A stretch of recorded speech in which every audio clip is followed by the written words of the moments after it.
Well, there's been a big debate, just raging, a cultural debate about pride, about trans. I'm sure you've been seeing this all around in social media, in the news.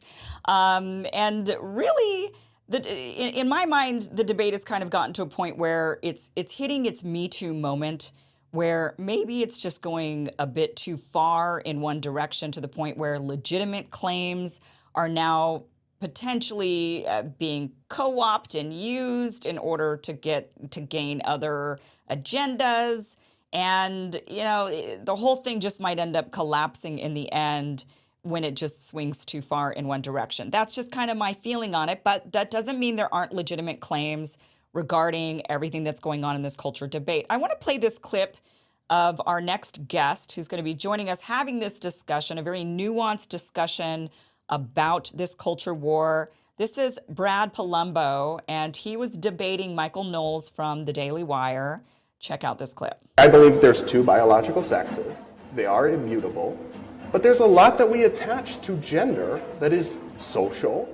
And if someone like Blair White, who I consider an acquaintance and am friendly with, if she wants to live as a woman, have surgery as she has, if that's what will make her happy, and she struggled with deep depression and mental issues, and then that helped, why would I object to that?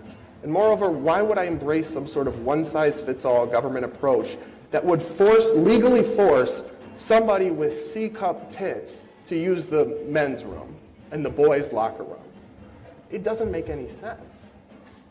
I think the more concern you have for women, the less you should use the word tits on the stage. I mean it. Brad, welcome to the show. I should say tits up. The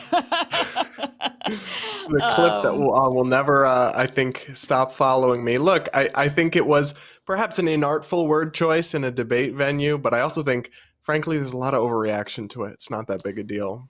Yeah, she did seem to overreact to it. But I thought your point was really great because Blair White is somebody who, when I look at her, looks very female, and I think it would be very awkward for Blair White to walk into a men's room. And I think it would be very awkward for Buck Angel, for example, who still has a vagina, to walk into a women's room looking like Buck Angel, which is a very masculine-looking person. And so it's a good point that you were making there, even though she was very offended by Yeah, your I mean, look, choice. I say what I think, and I don't pull punches or worry too much about sounding politically correct or using the right words that won't offend people. But I think that what you mentioned just a moment ago is really important. It's about nuance. I think we're living through an overcorrection, a swinging of the pendulum. I think, I'm part of the LGBT community. I'm a gay man myself, but I've watched this community over the last few years go off the rails to some extent, pushing, the idea of ever younger children being able to change their gender or do medical treatments that, in my view, they can't really understand and consent to, adding new letters to the acronym that are just silly or absurd, like sapiosexual or two-spirit. Trying to shut down or cancel people who aren't in step with the ever-evolving correct opinion on things or used bad words decades ago. And I think what we're living through now is a backlash to that, a swinging of the pendulum in the opposite direction, where the right had become much more laissez-faire, much more live and let live. Under even Trump, whatever his faults, was pretty chill with the gays. He had pride merch. He said he was fine with gay marriage. But I think over the last year or so, I've seen the right really kind of backslide on this issue, in part in response to the far left going a bit nuts on this stuff.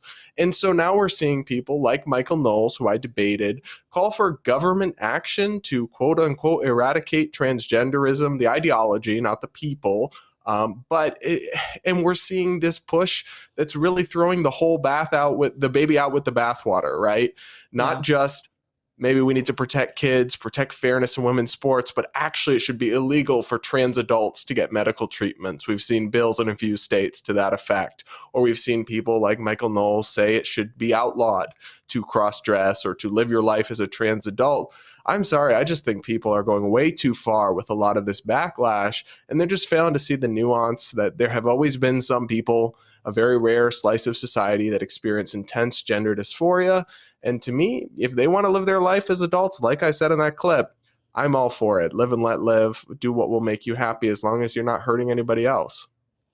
Yeah, my feeling on it is that people like Michael Knowles are just using the trans issue and the craziness that the left has gone. They've just gone. It definitely has gone way too far in one direction on one side, on the left side, right? But I do Yeah. feel like there's maybe this using it in order to march in a different agenda. And so when you say he's wanting to eradicate transgenderism, not the people, but the lifestyle or the public display of trans, that to me sounds like somebody who says, I want to ban gay marriage.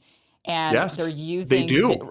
right. So they're saying, I don't want to get rid of you as a person, but I just don't want you to be able to get married, right? That sounds Yeah, a I lot mean, like I that to think me. the Michael Knowles, the Ben Shapiros, the Matt Walshes of the world fiercely railed against gay marriage for many years. They were openly anti-gay, I think. And then for a few years, they kind of had to walk that back because the right became much more laissez-faire about it, and they would take more hands-off positions. I think if we're being honest, they were always still the kind of 90s, early aughts anti-gay conservative position has always been what they still believed. And now Yeah. they're taking the trans overreach as kind of a permission slip to let their colors fly with what they've really believed this whole time. And I find that an unfortunate backsliding as somebody who is gay and right of center. And a lot of gay and lesbian and bisexual and transgender people aren't far left, aren't part of the Democratic Party establishment just because they're told they're supposed to be. But the right is unfortunately not really becoming the big tent it's supposed to be. The tent Hmm. is shrinking, and then they're fighting over scraps for who gets to be in what part of the tent. And I think we're seeing a lot of this divisive rhetoric and these attacks, partly because it really gins up the base, but partly because these people had these beliefs all along, and they've just are now feeling like they have permission to let them be heard again. And I'm all for open debate, but I'm not going to be speaking out against them because I think it's a regression on the right that we're living through, and it's not a good sign, and it's not progress. Well, and you're in a very interesting situation because you are, as you mentioned, right of center. I've followed you on Twitter. I find you to be a bit libertarian, and so so you're not on the left. I think that's like fair to say. So do you think, over the years, as you mentioned, the GOP did seem to bring in more, I would say, gay voters because the gay marriage issue seemed to drop. It just fell by the wayside. I mean, once it was decided on, it was decided on, and then it was like, okay, this is no longer a talking point. This is no longer a platform position, and so other gay people who agreed with the rest of the GOP platform felt comfortable. Okay, well, now here we are, right? But do you think that now it's getting to a point where, like for myself, I was mostly on the left, a Democrat, I suppose, not, on the left, voting mostly Democrat, I would say, never really a registered one, but now feel completely alienated from that side of the aisle. Do you think there's going to come a time where you feel completely alienated by the right because they're going back into this agenda of we just want heterosexual marriage, very Christian values, and nothing but that to be I think seen in society? Yeah, I think it depends on where they go from here, right? The DeSantis versus Trump battle. If DeSantis becomes the nominee, what exactly will his stance be on this, right? It's not completely clear how much pluralism and welcoming of different people is he going to embrace. I think as governor, he's really gone hard against the trans issues, against issues in schools, but obviously there's room for valid concerns and debate about how young we should be exposing children to gender, different ideas about gender and sexuality and these kinds of things. But it really, for me, is up in the air right now where the Republican Party goes from here. I will say I think they'd be very foolish and they'd be putting themselves out of step with voters under 40, including young Republicans who truly are laissez-faire on these issues. They're not Hmm. drinking the woke Kool-Aid, but they are totally fine with gay marriage, gay people, and yes, transgender adults living their life. I think a sensible middle ground position on these issues that's not eradicate transgender people's lifestyle, but also isn't, trans the kids and have whoever compete in sports in whatever league. If you just had a nuanced, pretty middle of the road approach, I think if a candidate from either party actually embraced that, they'd be shocked how much of the public agreed with them. But unfortunately, we increasingly only hear from the loudest and most vocal, and as a result, typically the most extreme voices on either side. Twitter is not real life, and Right. what certain pundits say is more a representation of what the most diehard base out there believes, but not actually necessarily a good barometer for where the broader, American people are at on these issues, which I still think is broadly, an American live and let live ethos of let people live their lives how they want. I think that is where most people are still at. Where do you think the left has gone too far with these issues? Oh wow. I mean, look, it's funny to be in the position that I'm in because just a few years ago I was called transphobic and kicked out of a men's soccer league for gay men in DC because I was supposedly too extreme for saying, I'm not sure kids can consent to medical treatments that can leave them sterile for the rest of their lives.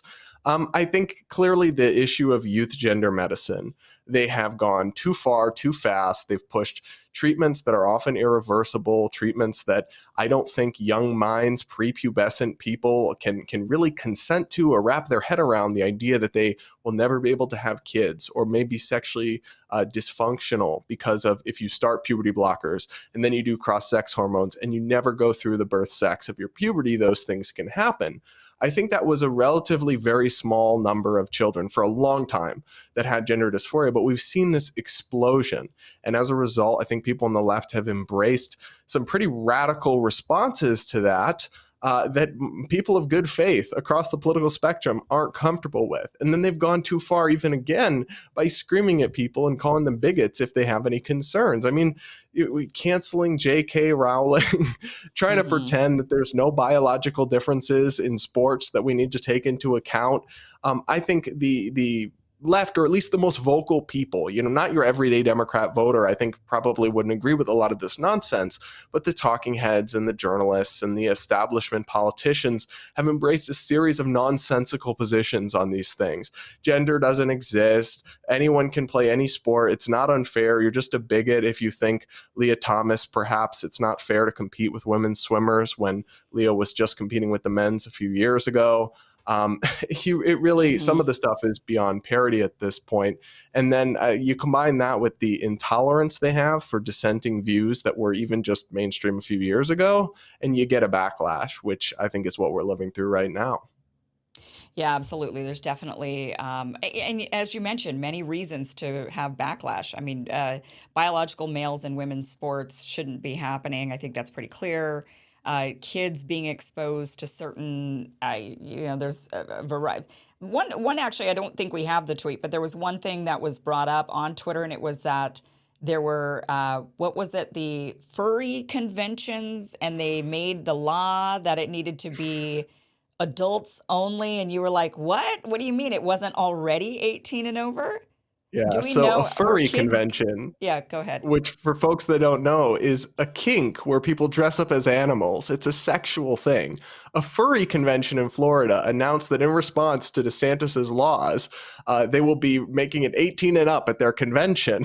And I'm like, why wasn't it already 18 and up? That is the Right. kind of crazy insanity people are responding to. I don't know how common stuff like that is, but when it blows up, I can totally understand why sensible people from across the political spectrum would look at that and think those people are nuts. Right, like that shouldn't be existing at all. You did do this tweet. This was to Ben Shapiro. Ben tweeted out, because indoctrinating children into sexual fluidity is extraordinarily destructive, and yes, it's the predicate philosophy for transitioning minors. I don't know exactly what he's referring to necessarily. I think he was talking about Target and all of the Yeah, having Pride merch onesies with that's rainbows. Okay, onesies with rainbows on it. And so you tweeted out, yeah, sorry, Ben, but a rainbow on some PJs isn't a big deal or remotely anything close to a predicate for transitioning your kid.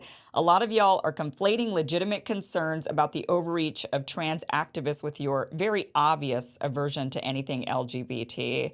So, and you actually had a good exchange on this where you said, look, like, gay pride is not just about sex. Like Ben Shapiro and his ilk are making it, this is just sex. Like gay, being outwardly gay is only about sex and sex only. And your point was, no, it's also about families and people, lifestyle. It's not just because you say I'm gay doesn't mean. But I can see his side a little, because when you say I'm gay, that means you have sex with somebody of the same gender. So it's fundamentally sexual, I suppose, at its I core. would push back a little bit in that, Cinderella as a romance story isn't fundamentally sexual.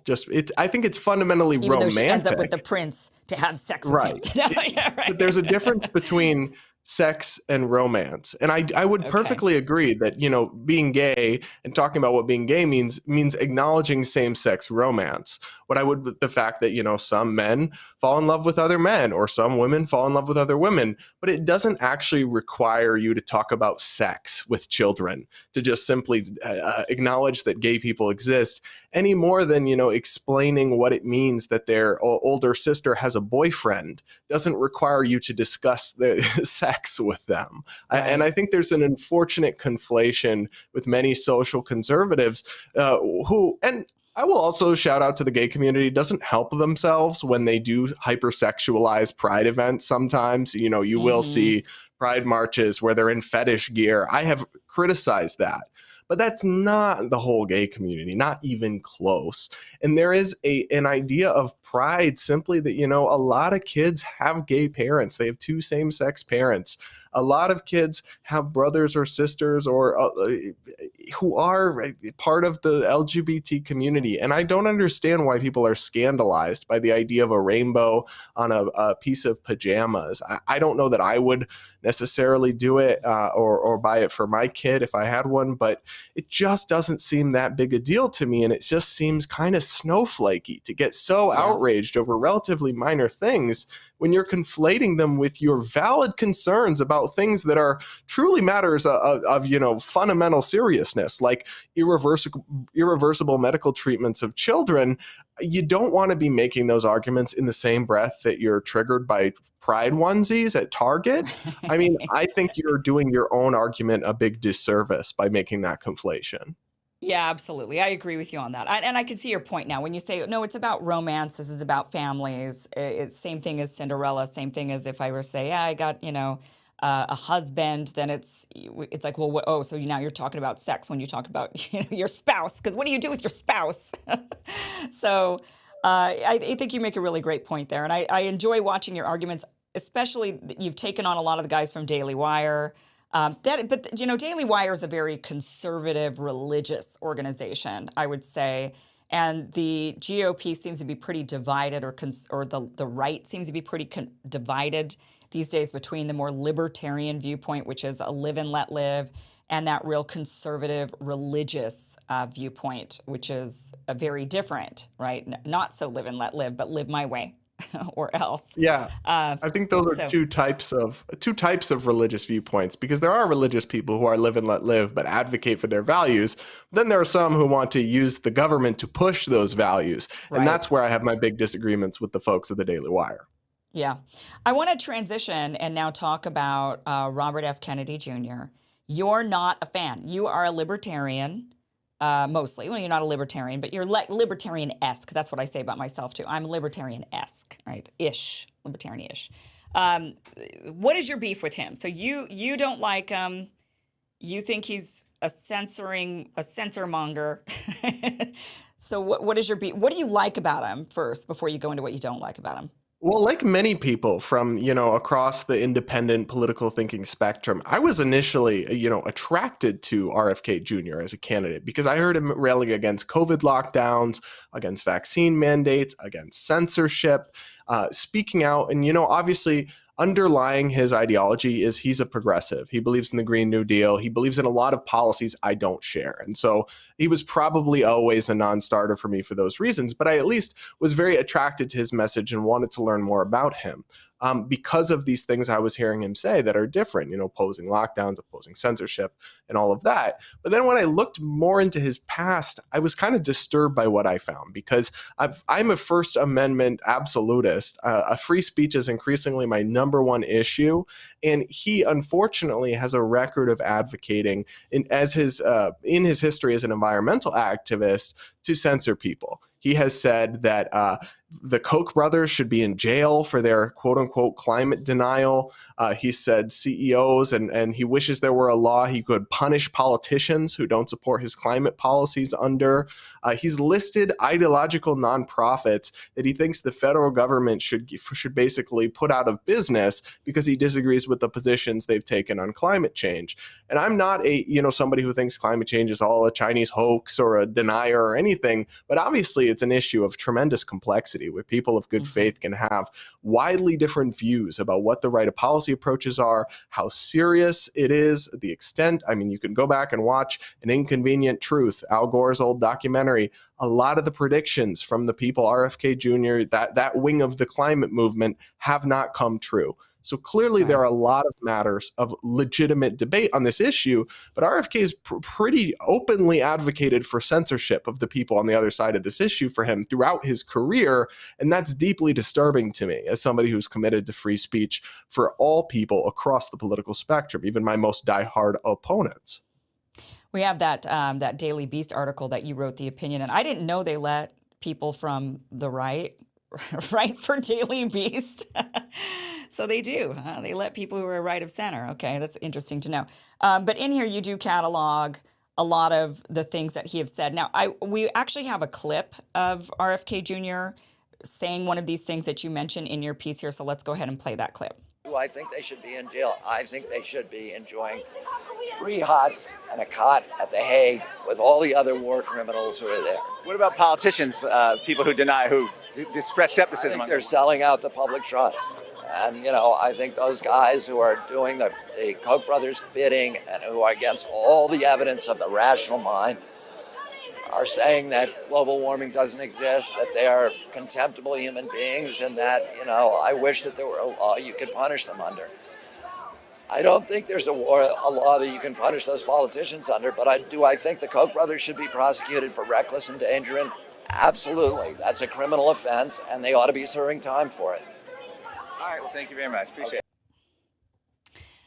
So obviously he was a bit younger then. That was from almost 10 years ago, 2014. And in fact, I think most of the clips that you pointed to in your piece were from around that same time, 2014.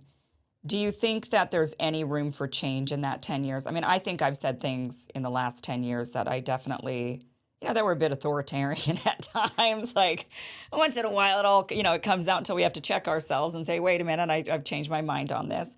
Do you have any forgiveness or any leeway on that? Or do you think, nope, this is it?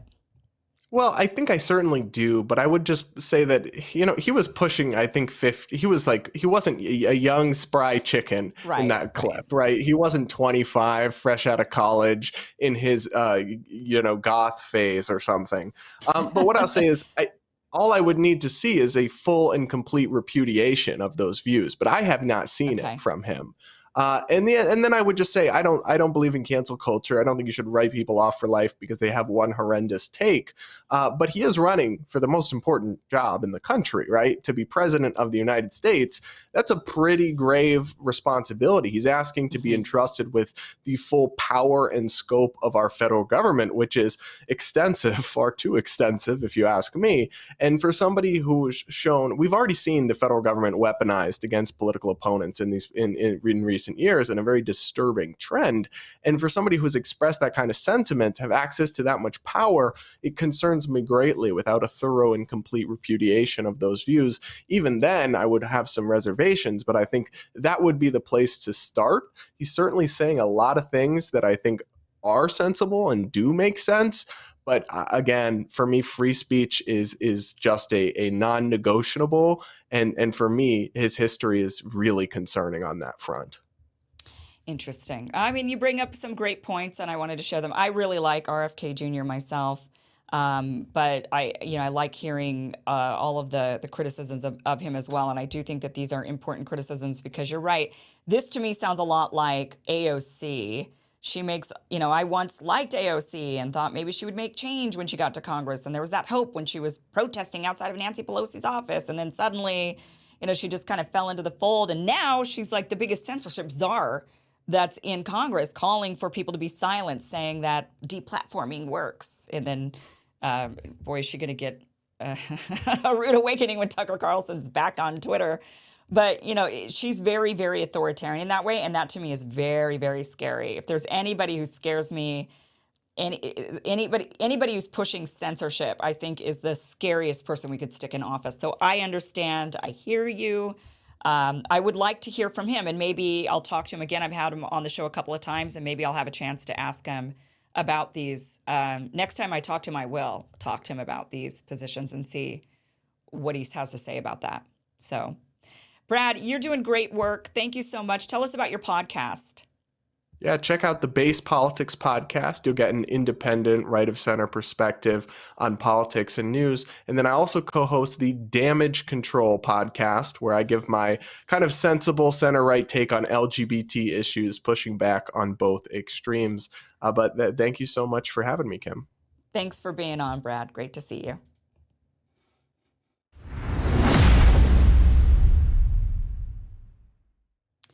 Well, I'm someone who doesn't sleep well, and my 11-year-old shepherd dog is getting older and has some aches and pains. And this is why I looked into cbdistillery.com for a natural way to help me get some sleep and give my furry family member the relief that she needs. So CB Distillery has over 2 million satisfied customers. 90% of customers reported they sleep better with CBD.